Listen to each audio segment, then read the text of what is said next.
जय गुरुदेव बच्चों। आइए आप सभी का स्वागत है YouTube चैनल उमा क्लासेस पर।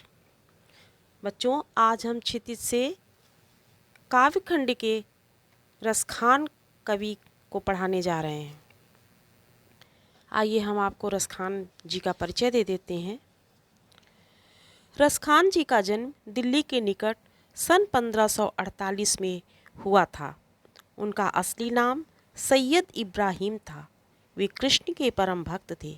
वैष्णव संत गोस्वामी विठलनाथ से दीक्षा ग्रहण करके कृष्ण के प्रिय ब्रजभूमि में रहने लगे और कृष्ण भक्ति की कविताएं करते रहे।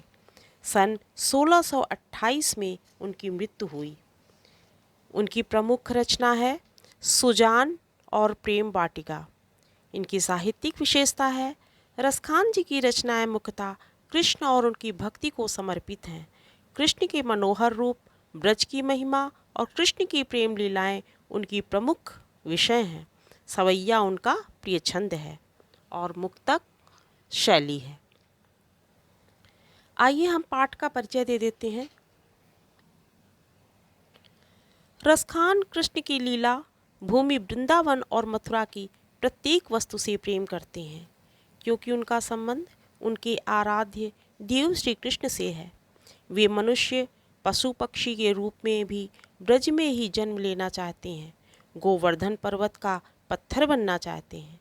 ग्वाल के रूप में श्री कृष्ण जी कम्बल और लाठी का उपयोग करते थे। उसके लिए वे तीनों लोकों का सुख छोड़ने को तैयार भी हैं। वे कृष्ण का सा रूप धारण करना चाहते हैं। ऐसे ही मनोरम दृश्य इन सवैयों में दिखाया गया है। आइए अब हम पाठ की शुरुआत करते हैं। पहला सवैया है, मानुष हो तो वही रस खानी, बसों ब्रज गोकुल गाँव के ग्वारन। जो पशु हो तो कहाँ बस मेरु, चरो नित नंद की धेनु मझारन। पाहन हो तो वही गिरी को, जो कियो हरि छत्र पुरंदर धारन। जो खग हो तो बसेरो करो, मिली कालिंदी कूल कदम्ब की डारन। यहाँ पर रसखान जी अपने मन की बातों को व्यक्त कर रहे हैं। जो उनकी इच्छा है उसे इस सवैये के रूप में उन्होंने दर्शाया है। रसखान जी क्या चाहते हैं? रसखान जी चाहते हैं कि यदि मुझे अगला जन्म मिले और यदि भगवान मुझे मनुष्य का जन्म देते हैं तो मैं मानुष हो तो वही रस खानी। मानुष का मतलब है मनुष्य। यदि भगवान मुझे मनुष्य का जन्म देता है तो मैं बसों ब्रज गोकुल गाँव के ग्वारन, तो मैं ब्रज के गोकुल गांव के ब्रज में ग्वाल बालों के बीच में ही रहना चाहूँगा। जो पशु हो तो कहाँ बस मेरु, चरो नित नंद की धेनु मझारन। और यदि भगवान मुझे पशु का रूप देते हैं, पशु का जन्म देते हैं, तब मेरा कोई वश नहीं है। पर मैं इतना चाहता हूँ कि चरौ नित नंद की धेनु मझारन, मैं नंद बाबा की गायों के बीच ही चरने वाला कोई पशु बनूं। और पाहन हो तो वही गिरी को, जो कियो हरि छत्र पुरंदर धारन। अब पाहन का मतलब होता है पत्थर और गिरी का मतलब होता है पहाड़।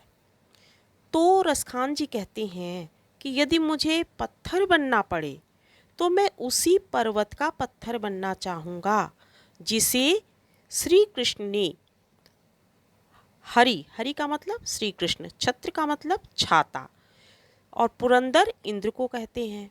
तो श्री कृष्ण जी ने छाता के रूप में इंद्र से रक्षा करने के लिए अपनी उंगली पर धारण किया था।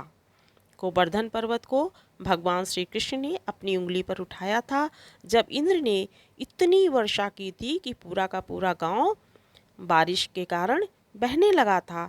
तब भगवान ने गोवर्धन पर्वत को अपनी उंगली पर धारण करके छाता के रूप में उठा लिया था और सारे ब्रिजवासियों की रक्षा की थी। इसीलिए रसखान जी उसी पर्वत के पत्थर बनना चाहते हैं, क्योंकि उसे भगवान ने अपनी उंगली पर उठाया था। फिर जो खग हों तो बसेरु करो, मिली कालिंदी कूल कदम्ब की डारन। खग का मतलब होता है पक्षी। जो खग हों तो बसेरु करो, और यदि भगवान मुझे पक्षी का जन्म देता है, यदि मैं पक्षी बनता हूँ, तो मैं कालिंदी, कालिंदी का मतलब यमुना, कूल का मतलब किनारा, कदम्ब का डारन, डारन कदम्ब का पेड़ की डाल, मैं जमुना नदी के किनारे जो कदम्ब के पेड़ है उसकी डाल पर ही वास करना चाहूँगा। मैं अगर पक्षी बनता हूँ तो जमुना जी के किनारे कदम्ब की डाल पर ही बसेरा करना चाहूँगा। अब यहाँ पर रसखान जी कृष्ण की हर चीज़ों से प्यार करते हैं। भगवान के जो सखा हैं ग्वाल बाल, उनसे भी प्यार करते हैं, क्योंकि मनुष्य के रूप में ग्वाल बालों के साथ रहना चाहते हैं। और यदि पशु का जन्म पाएं तो उन गायों के बीच में रहना चाहते हैं जो नंद बाबा की गाय है, जो भगवान श्री कृष्ण चराने के लिए ले जाते हैं, उन गायों के बीच में रहना चाहते हैं। और यदि पत्थर बनना चाहते हैं, पत्थर बनेंगे तो वे उस पर्वत का पत्थर बनना चाहते हैं जिसे भगवान श्री कृष्ण ने अपनी उंगली पर धारण किया था। और यदि पक्षी बने तो जमुना जी के किनारे कदम्ब की डाल पर, जो कदम्ब का पेड़ है उसकी डाल पर निवास करना चाहते हैं। इससे स्पष्ट है कि रसखान जी भगवान की हर चीज़ों से प्यार करते थे और वे उन्हीं लोगों के सानिध्य में रहना चाहते थे जिसे जिसे भगवान अत्यंत प्रिय थे। अब बच्चों, इस सवैये में कृष्ण भक्ति का सुंदर चित्रण है। ये इसका काव्य सौंदर्य है कि कृष्ण भक्ति का सुंदर चित्रण है। यह कवि का कृष्ण तथा उसके संबंध तत्वों के प्रति समर्पण भाव व्यक्त हुआ है। बसौ ब्रज गोकुल गांव, बसौ ब्रज गोकुल गांव के ग्वारन, नित नंद की धेनु मझारन, और कालिंदी कूल कदम्ब, यहाँ पर अनुप्रास अलंकार है, क्योंकि यहाँ पर बसौ ब्रज में बा की आवृत्ति हो रही है, गोकुल गांव में गा की आवृत्ति हो रही है, नित नंद में ना की आवृत्ति हो रही है, और कालिंदी कूल कदम्ब में का की आवृत्ति होने के कारण यहाँ पर अनुप्रास अलंकार है और भक्ति रस, वात्सल्य रस की यहाँ पर समावेश है इस सवैये में। ठीक है, अब हम आइए दूसरे सवैये की ओर चलते हैं। दूसरा है, या लकुटी अरु कामरिया, पर राज तिहु पुर को तज डारों, आठहु सिद्धि नवौ निधि को, सुख नंद की गाय चराई बिसारों। रस खान कबऊ इन आखिन सौ, करों ब्रज के बन बाग तड़ाग निहारों, कोटि कये कल धौत के धाम, करील के कुंजन ऊपर वारों। अब यहाँ पर भी रसखान जी का प्रेम ही प्रकट हो रहा है। वे क्या कहते हैं? कहते हैं, या लकुटी अरु कामरिया, पर राज तिहु पुर को तजी डारों। लकुटी कहते हैं लाठी को और कामरिया कम्मल को। जब भगवान गाय को चराने के लिए जाते थे तो हाथ में लाठी और एक कम्मल लेकर जाते थे। तो रसखान जी की इच्छा है कि अगर वही लाठी और वही कम्मल रसखान जी को मिल जाए तो उसके बदले में वे राज तिहुपुर को तजी डालों, वे तीनों लोकों के राज्य को त्याग देना चाहेंगे। वे भगवान की श्री कृष्ण की लाठी और कम्मल के बदले में तीनों लोकों के राज्य को त्याग देना चाहेंगे। आठों सिद्धि नवों निधि को, सुख नंद की गाय चराई बिसारों।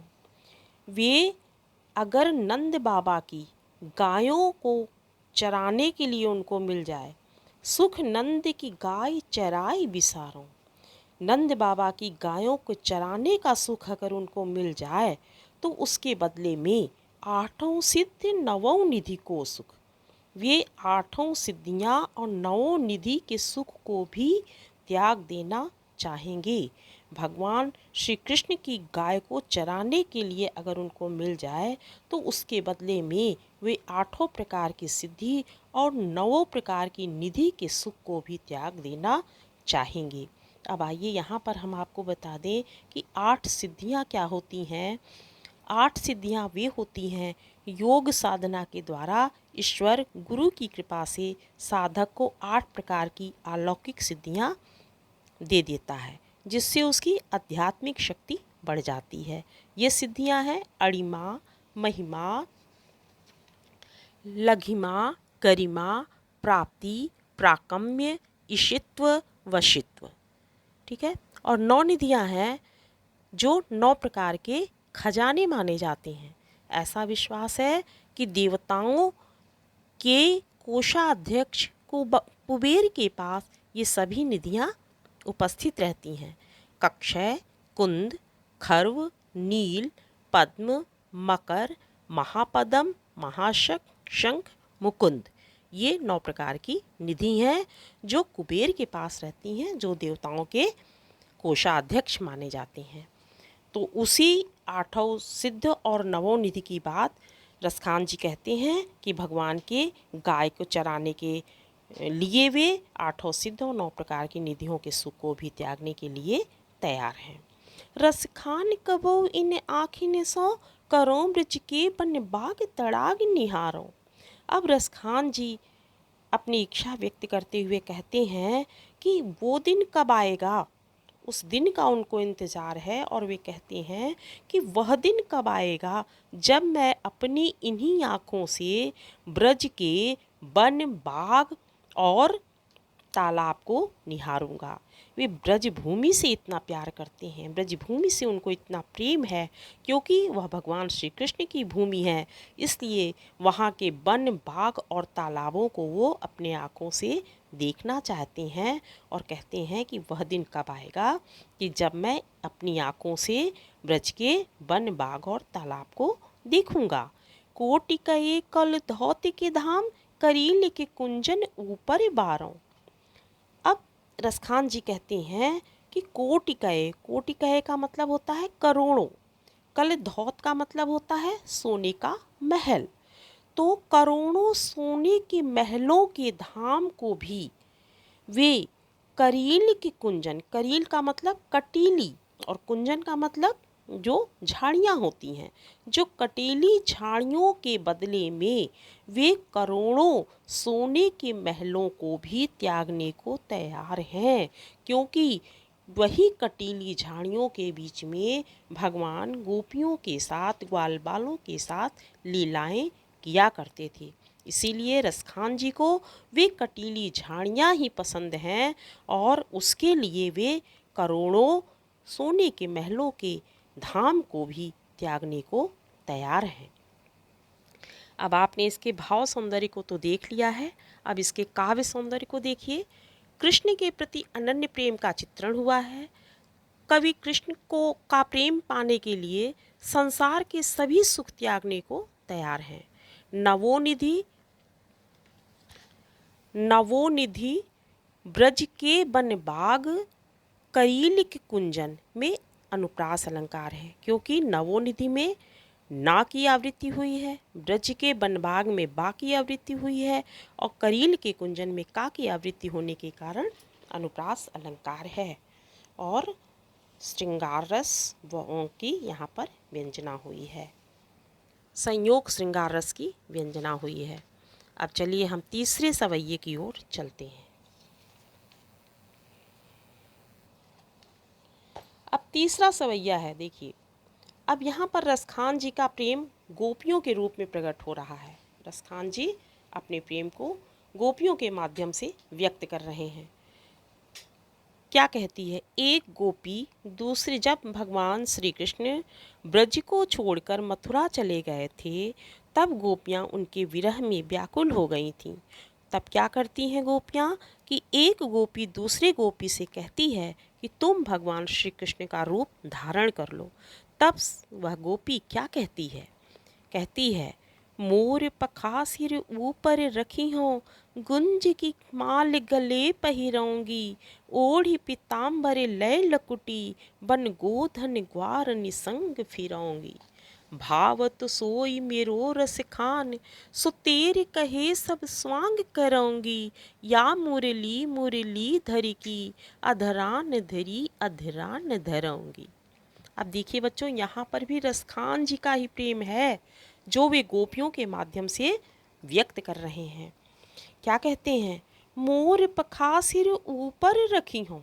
गोपी कहती है, जब दूसरी गोपी अपनी दूसरी सखी से कहती है कि तुम भगवान श्री कृष्ण का रूप धारण कर लो, तब वह दूसरी सखी कहती है कि मोर पखासिर ऊपर रखी हूँ, मैं मोर का मुकुट तो अपने सिर पर लगाऊंगी, गुंज की माल गरे पहिराऊंगी।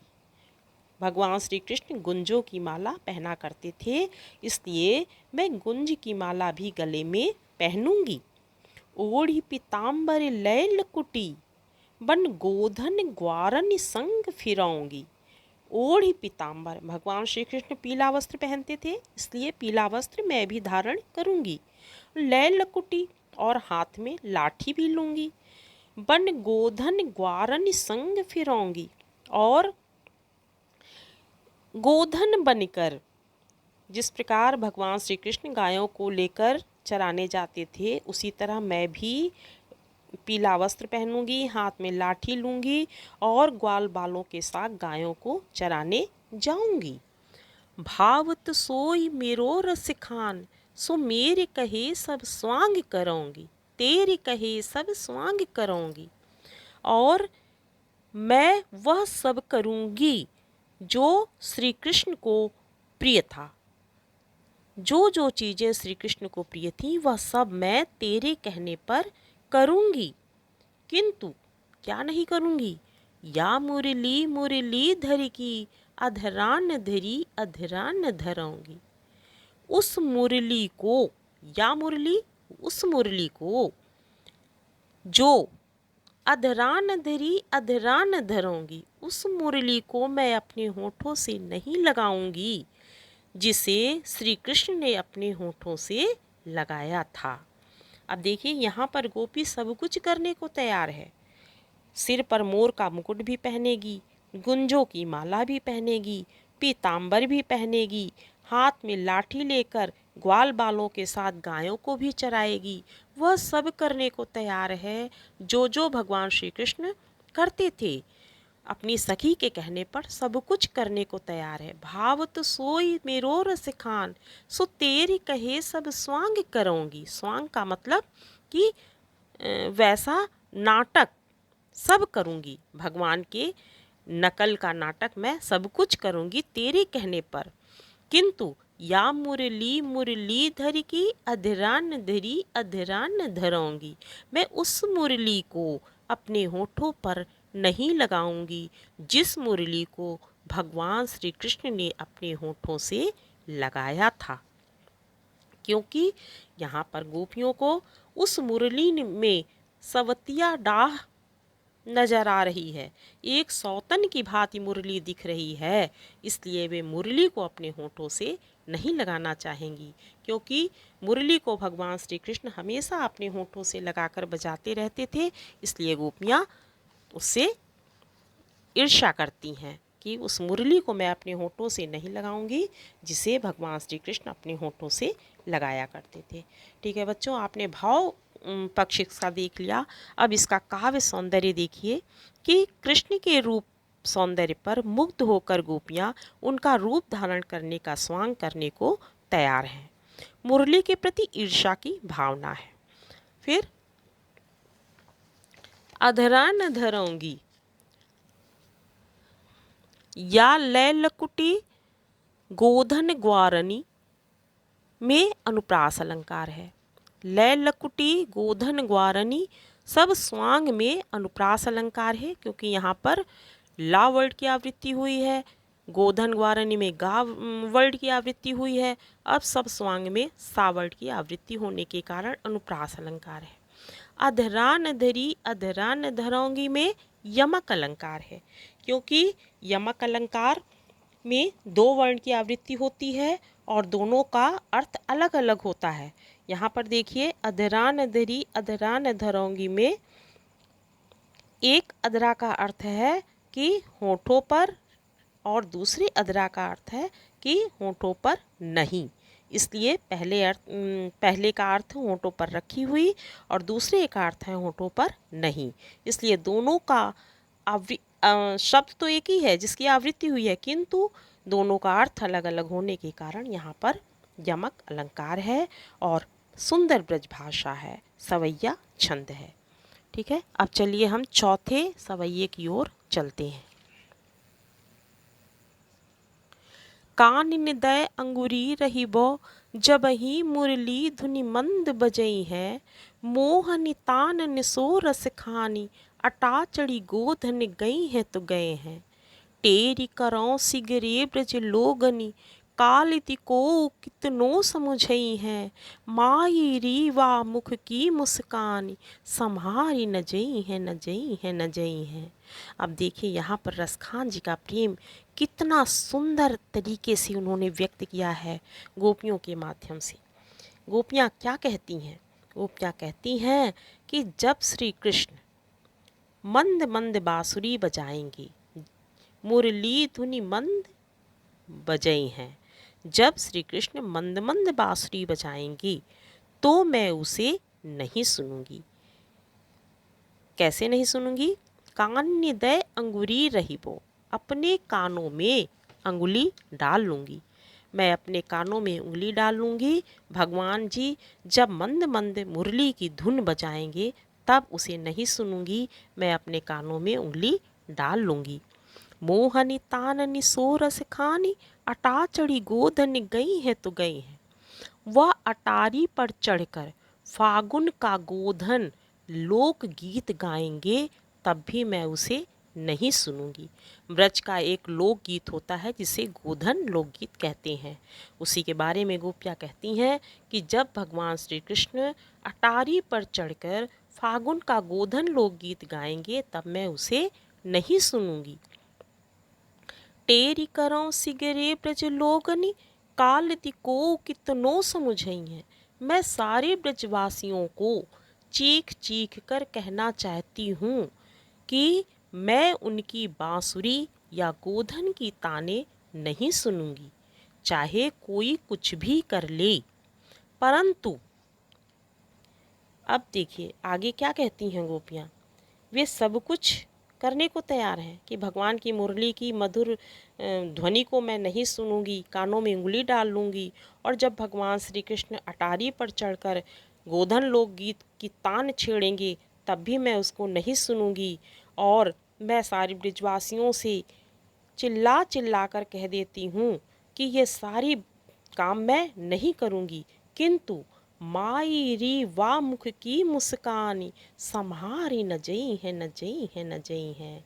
गोपियाँ कहती हैं कि मैं जब भगवान के मुख की मुस्कान मुझसे संभाली नहीं जाएगी, अर्थात उनके संगीत के वश में हम हो जाएंगे, उनके प्रति आकर्षित हो जाएंगे, आकृष्ट हो जाएंगे, क्योंकि उनके मुस्कान को हम नहीं सह पाएंगे और उनकी मुस्कान पे हम न्यौछावर हो जाएंगे और भगवान श्री कृष्ण के प्रति आकर्षित हो जाएंगे। हम सब कुछ सह लेंगे, अपने को वश में किए रहेंगे, किंतु जब भगवान की मधुर मुस्कान की छटा को हम देखेंगे तब हमसे अपने आप को संभाला नहीं जाएगा, तब हम अपने आप को अपने वश में नहीं कर पाएंगे। कितना सुंदर यहाँ पर रसखान जी ने भगवान के प्रति अपने प्रेम को व्यक्त किया है। गोधन गए हैं तो गए हैं, काल यदि को कितनो समुझई है। मुख की मुस्कान में अनुप्रास अलंकार है, ब्रज भाषा है, सवैया छंद है, न जय है की आवृत्ति से अपनी व्यवस्था को स्पष्ट किया है गोपियों ने।